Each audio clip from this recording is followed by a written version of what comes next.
Welcome to The Last Breakfast. Please enjoy the video. In this video, I will explain how to update an old iPad. It's important to understand that older iPad models eventually reach a point where they can no longer receive the latest software updates. This limitation is primarily due to hardware constraints, meaning the internal components aren't powerful enough for newer operating systems. Apple typically supports devices with major iPad OS updates for about 5 to 7 years from their initial release, after which new features and security patches cease. The only way to update an old iPad is to install the highest compatible iPad OS version available for that specific model. This means you cannot install the absolute latest iPad OS if your device's hardware does not support it.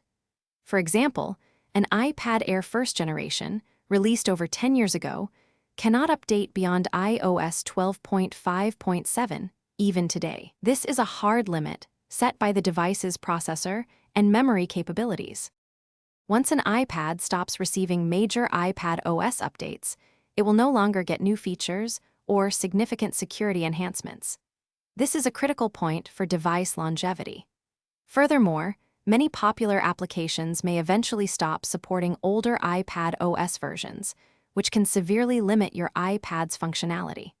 While the device doesn't become immediately unusable, its capabilities will become increasingly restricted over time, impacting its usefulness for modern tasks.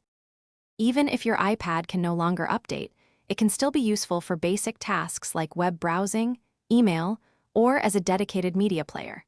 Consider repurposing it for specific, less demanding applications that still support its maximum iPad OS version. Many users find success using them as smart home controllers, digital photo frames, or even simple e-readers. It's about finding new roles for your device rather than discarding it.